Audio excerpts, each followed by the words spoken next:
Hey there, BookTube! Welcome back to my channel. This is Karen from Run Right Reads, and I'm going to share with you the books I bought at the end of April. My last haul was less than a month ago, but these are what I acquired since then. First is A Brief History of Seven Killings by Marlon James, which is the most expensive book in this haul, but I wanted to own this book for a while, and every time I saw it, it was a paperback copy, so the first time I saw it in hardcover, I bought it. The author is Jamaican, and he won the Man Booker Prize in 2015, so I've been wanting to own this book ever since then. My next purchase was Boy Snowbird by Helen Oyeyemi. I've already read this one from the library, and in fact I added it to my list of most influential reads in 2016, so when I saw this one in the thrift store, I just had to buy it.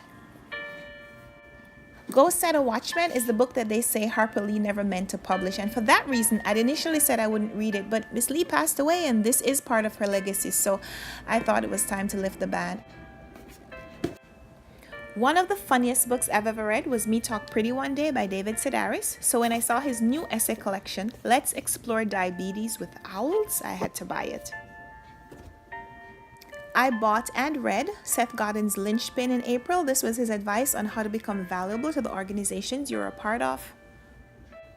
I bought and read this copy of Viktor Frankel's book, Man's Search for Meaning, which he wrote and tried to publish anonymously after his experience during World War II, which is ironic because while it became one of the most famous books ever, Frankel said it was never his intention to get any credit for it. I have long wanted to read Kahlil Gibran's The Prophet, so I was really excited to find it.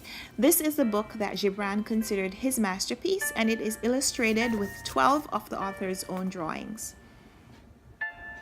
I already own another edition of Think and Grow Rich by Napoleon Hill, but it is one of the most significant books in my library, and this is supposed to be the original version, so I want to read this one as well. And I've wanted a copy of Hag Feed by Margaret Atwood since I first heard about it. Hogarth Publishers has a project where they've contracted these famous writers to adapt Shakespearean works, and this one is a retelling of The Tempest.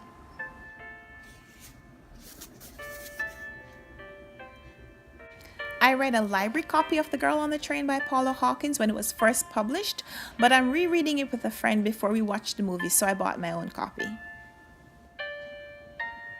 Finally, I already watched the movie, but I never read The Fault in Our Stars by John Green, so I bought this one because it was on sale in the thrift store, and it is blurbed by some really cool authors. Marcus Zuzak recommended this one.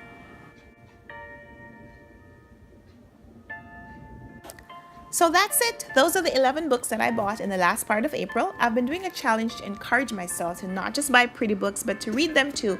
At the end of the month, I'm hoping to have read at least half of these books. So far, 2 of them were previous reads and 2 of them I read in April, which means I should be reading at least 2 others in May. I hope you'll come back to watch my May TBR and see which of these books I put on my list. Thanks for watching my video. Leave me a comment below if you've read or want to read any of these. And until next time, happy reading.